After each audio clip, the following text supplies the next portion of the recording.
Yes, it's Monday and I start off with a smile every single day. Not just because it's Monday. I said cause. Just not just because, as my mother would say, just because it's Monday.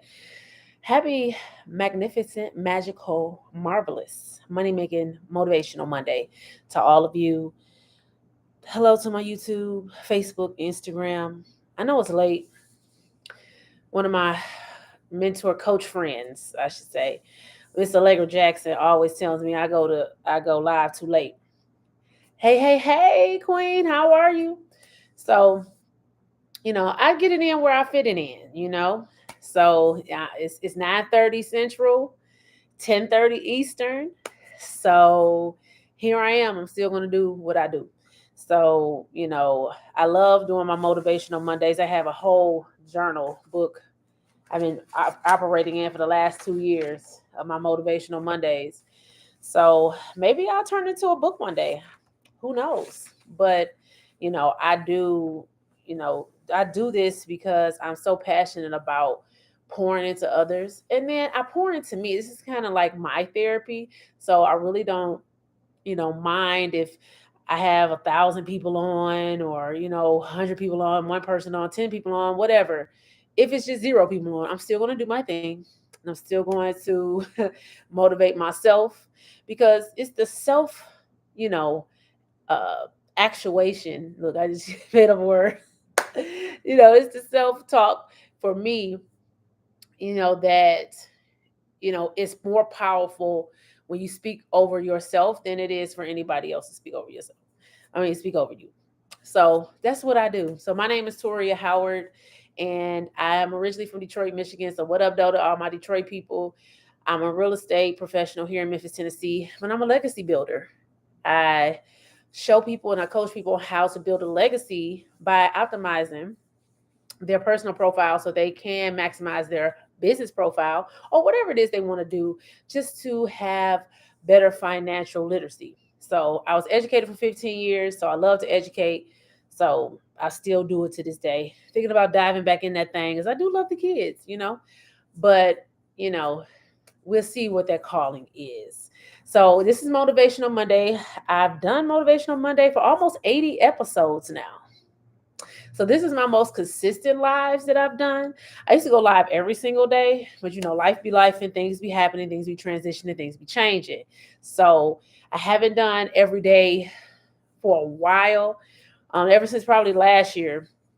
But I still have to do my motivational Mondays. So drop a 1 in the comments if you are new to my live.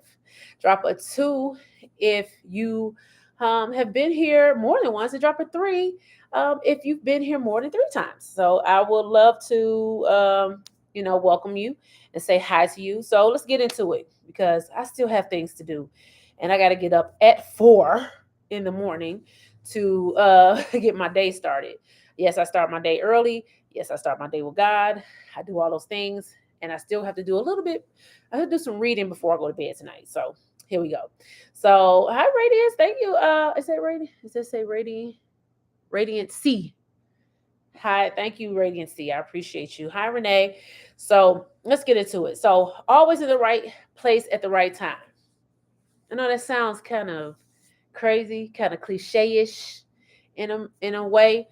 Always in the right place at the right time. This is one of the affirmations that I speak over myself every single day. How many of you, put in the comments, how many of you speak affirmations every single day? You know, let me know in the comments. Do you speak affirmations over yourself every single day? I hope so.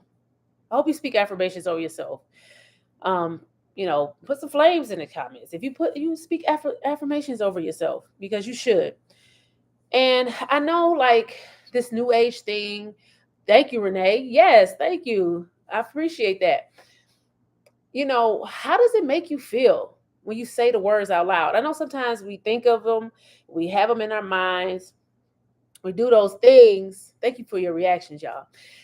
Um, but how does it make you feel? Let me tell you. I used to always type my affirmations, because I used to, well, I still do. I get on with, Kelly Aguaze. If you know who she is, she's a pastor in Jackson, Mississippi. And, she had me, had us, doing it on her lives. And I had started doing it that way, but it's a difference when you speak it out loud with conviction. It's a whole different thing. It's like it changed the trajectory of your energy. Maybe it's just me, but it just makes you feel different. And it goes with your response. So when I say that, I'll tell you this story. I was in a situation where usually I would have panicked. So I was driving to Atlanta from Memphis to go to a women's conference. And I was already, on limited funds, right? So, I had planned it out, and, some money had got taken from me. I probably owed something, whatever. So something, hi from Brazil. Um, I owed something had happened. So I was like, okay, I still have enough because I was determined. I had a place to stay. I had bought the ticket for the conference, and I knew, hello from Brazil. And then I knew I had to be there. So because I needed whatever it was going to give me. So I was like, okay, I'm on operate on limited funds. I didn't sleep at all that day. I stayed up all day, had to work. I had some real estate contracts to complete, some things to do, and then I still didn't pack. So I still had to pack, and then I went to sleep for like 2 hours. Then I woke up because I had the conference started at like 8 in the morning. So I had to go in the middle of the night. Now I'm not a night driver, you all. Okay. I fall asleep sometimes in the day when I drive, okay? Let alone driving at night. So I'm driving in the middle of the night. I'm feeling good. I had a little 5 hour energy going. I was good.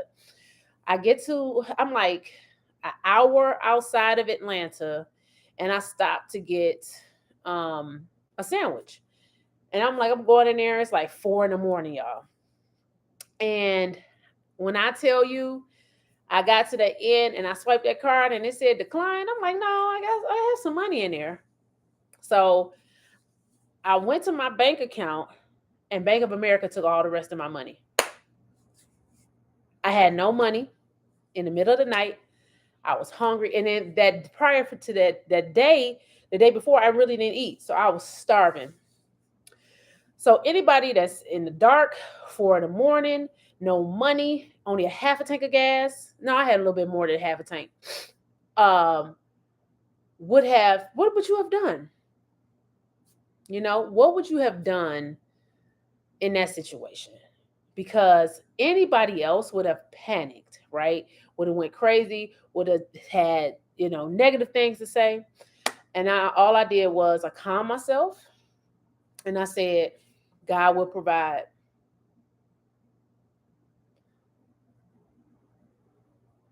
Oh, well, I'll try to speak as clear as I can. Um, so kept on going, kept on trucking, got to the conference.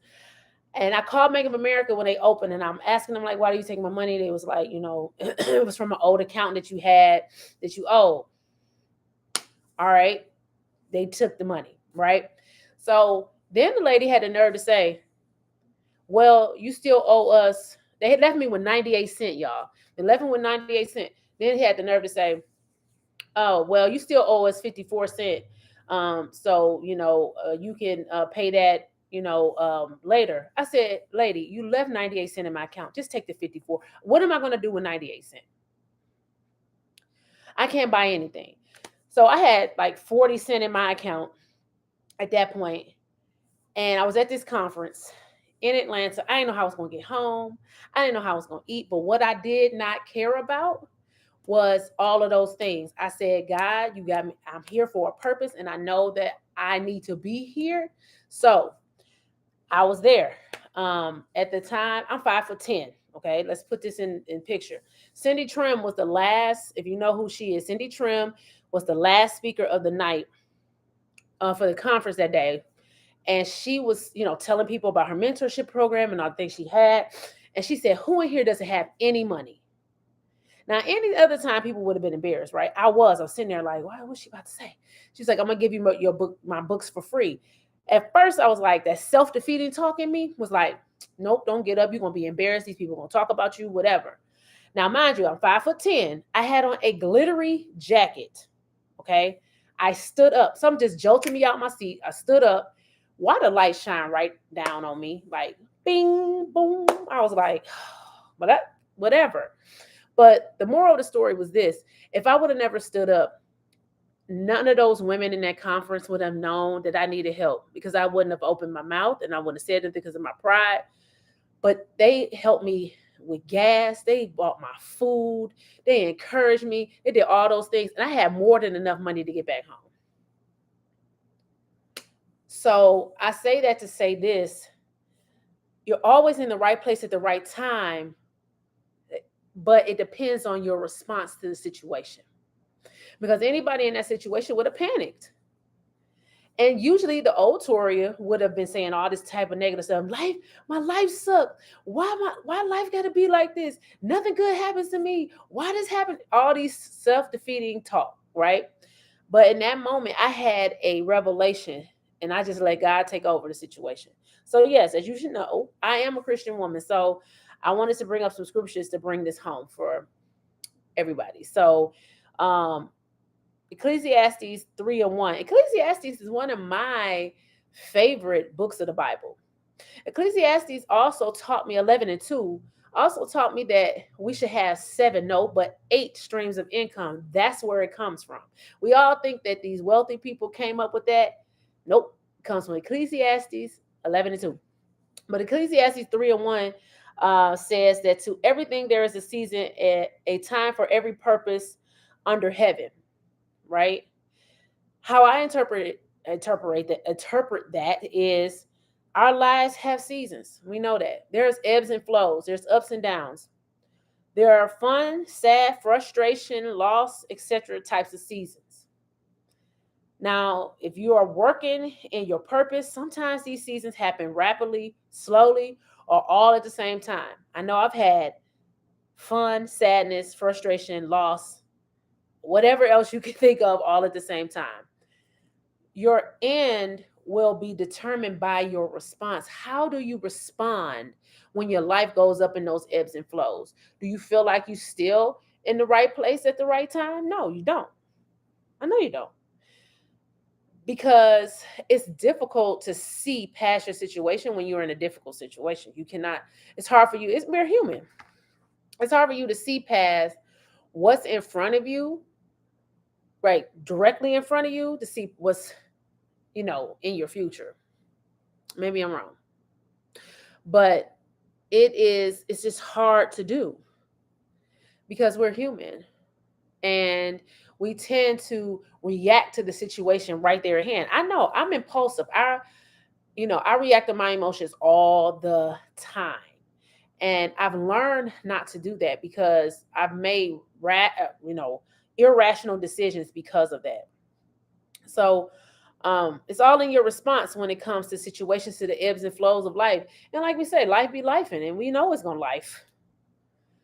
Nobody said it was gonna be easy, but like Mary said, Mary, the gospel artist, the road wouldn't be easy, but I can't believe that God brought me this far to leave me. And that's what I felt in that moment when I was in Atlanta and I had no money, 40 something cent to my name, 45 cent, because they took the other 54. I had 98. Then I ended up with 44 or 40 something, whatever the math is. I had nothing. I couldn't do nothing. I couldn't eat. Do they sell penny candy anymore? I don't even know, because I don't eat candy like that. But anybody else would have panicked in that moment. And I had to learn to be still and quiet and listen in that moment. And all I kept hearing was, God will provide. God will provide. God will provide. And he actually did. So Galatians 6:9 says that, and let us not grow weary while doing good, for in due season we shall reap if we do not lose heart. Every time we feel like we're doing good and doing the right things, the harder it seems. Maybe it's just me. People use you, mistreat you. Then here comes the self-defeating talk. It's so hard to keep on pressing, keep on pushing, keep on doing when you feel in your heart of hearts that you're doing the best that you know how. You're being good to people, you're serving people, you're giving, you're giving all of yourself, you're doing all the things that you feel like is right. And it seems like everything is going wrong.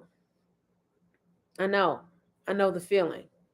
You give and you give and you give and you give and you give nothing, you get nothing in return, because we live in a time where instant gratification is what we live by, because we are so jaded by what we see on social media.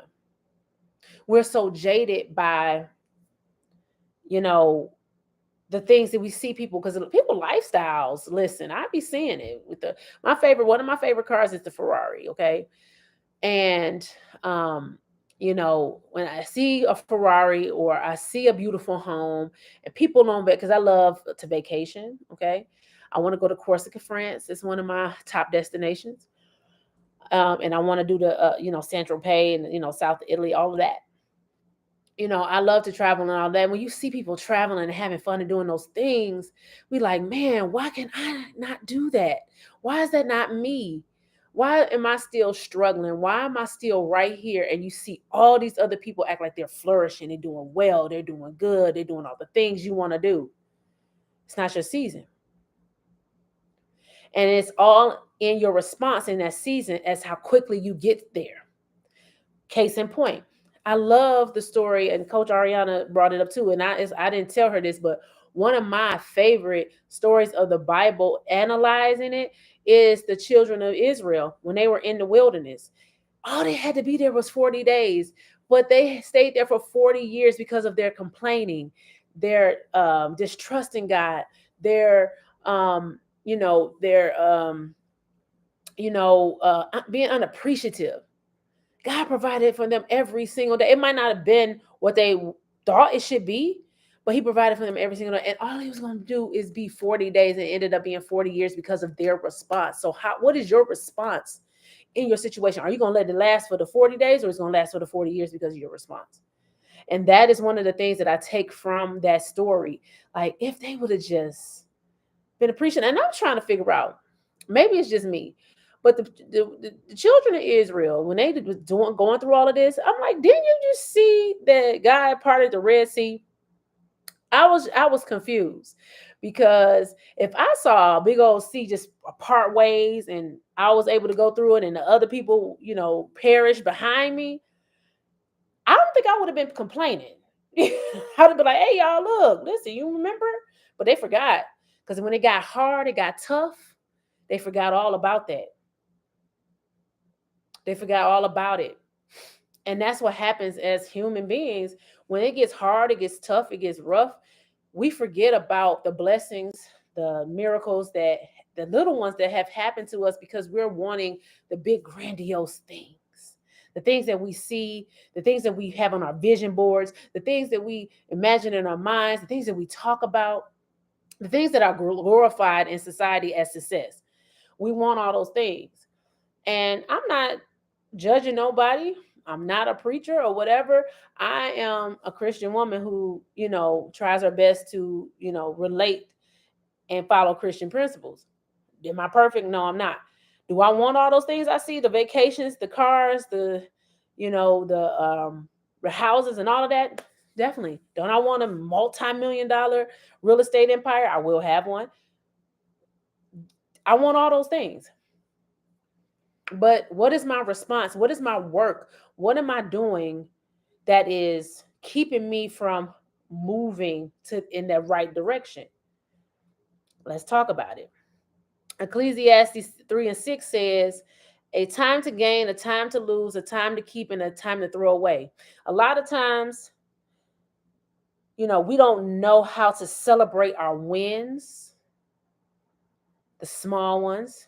I did it to myself. When I was on, I'm heavy on Clubhouse, and they were asking us about a win that we had, and I tried to downplay it like it was nothing. And one of the leaders, Allegra, she had to check me on it, and I had to realize, like, I am so unappreciative of what has happened to me thus far. So how am I going to get blessed with even more if I just discount the things that have happened to me? I gotta stop discounting them. I gotta stop discounting the small wins, even though they were big wins to somebody else. So I have real estate agents tell me they have never sold a $940,000 house before in their life, and I did it in my first year. And I downplayed it because things didn't happen in the way that I wanted it. But if we have to know when to celebrate the wins, reflect on the losses, which are lessons, when to keep people and things, and when it's time to throw away. Sometimes we hold on to people and things and all stuff that we know we should let go, and it's blocking us from moving forward and growing to the person that God wants us to be, walking in our purpose. And I know me, I love hard and I love people. And one of the things that I said I'm stopped doing in this season, and I'm sorry for people that's gonna get mad at this, but I cannot continue to give all of me. Like it's taxing, okay, and trying to pull and pride and do all the things, okay. I got to stop doing that. I'm spreading myself too thin. I got to stop doing it.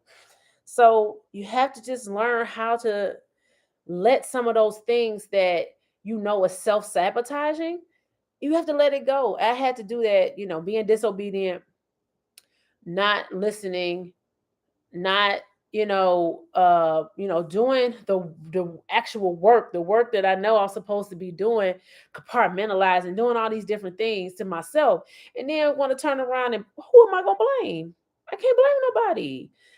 I can only blame myself for the things that's not happening in my career or my life or whatever the case may be. I can't blame nobody else.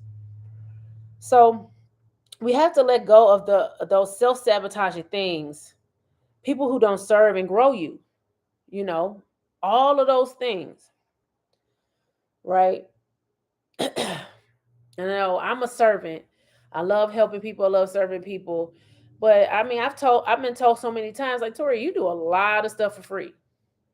You do a lot of stuff for free. I just love helping people. I was like that as a little kid. Now I wouldn't give you my paper, but I surely would turn around and help you, do your work. And I used to get in trouble for that, for, talking too much and doing all the things. So, I had to, decide that, right now I have to focus on getting all that I need to do together so I can be a better me. And I have to focus on me being a better me so I can be better to others. But I always put myself to the side and been better, I try to be. I'm not perfect, but I be better to everybody else instead of myself. Sometimes we miss the blessing trying to bless the miss. That's it. Sometimes we miss the blessing by trying to bless the mess. And we gotta let go of the mess. Listen.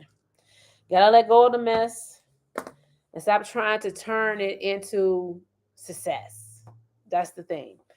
Um, a lot of times we see something, we want to do something, but it's not right for us, but we still continue to try to do it, or whatever, or you try to you think that you know fear stops you from moving forward, or moving to where you're supposed to be, because it can be scary. The unknown can be scary. So sometimes we have to stop trying to bless the mess because it's what we feel like we should be doing, or what it should be, or whatever, and move forward to clearly understand what our path is, what it's supposed to be. So all in all, you're in the right place at the right time. It just all depends on your response. Bad things are going to happen. You know, people are going to people. um, all of those things are going to happen. You're going to be disappointed in people. People have been disappointed in me. I've hurt people. Not intentionally, but I mean, I have. I'm not perfect. And, I have to live with that. But I know, God does forgive, and, some people will forgive, some people won't. And I cannot rest on that. I just know that I'm in the right place at the right time, regardless of what's happening around me. I have to be the light in my own tunnel so that I can see past what's in front of me. Because if you're dark in the tunnel, then you can't see the light at the end. I bid you adieu. That's all I have to say today. I'm going to get ready to do some things before I go to bed. I'm going to bed and I'm getting up. See, Coach Ari is on here now, and I had said a whole word. Okay, I was spitting like you, and I shouted you out too. I was talking about the children of Israel. I forgot to tell you that that's one of my favorite stories too. How I broke it down and analyzed it, how they, it was all in their response. The reason why they stayed for so long. So you missed it. Go back and watch the replay, like you told me. That's Coach Ariana, everybody. So, I love you. She has, why you on here? I'm about to go on here and shout you out. The biblical business plan. If you don't have this, that's by Coach Ariana. Freedom Riders is her Instagram name. You better be. Okay, y'all need to get this right here. The biblical business plan. She, tapping into this has, changed a lot for me. And I got to finish going through it and filling it out. But you got to get this, because the biblical principles that we need for our business are in the book that we sometimes ignore. And she breaks it down so seamlessly. So get the biblical business plan, y'all. Got to get this from Coach Ari. See it? You're welcome. I had to shout you out. So anyway, I have to go now. I have things to do before this 4 a.m. clock hits me, okay? So I'll be back tomorrow for Real Estate Tuesday. If you check out my links in my bio, my Instagram, check out my link on Facebook, in my comment section of my live, and in the comment section, description section on my YouTube. So I'll see you all tomorrow. I got some heat for you tomorrow for the for real estate tomorrow. So tune in. I don't know what time. Just see me and come on with it. I love each and every one of you. Thank you for tuning in. I'll see you later. And if you missed this word, please share it. Okay. And or go back and listen to it. I would love it. I would appreciate it. So bye-bye. Have a blessed night.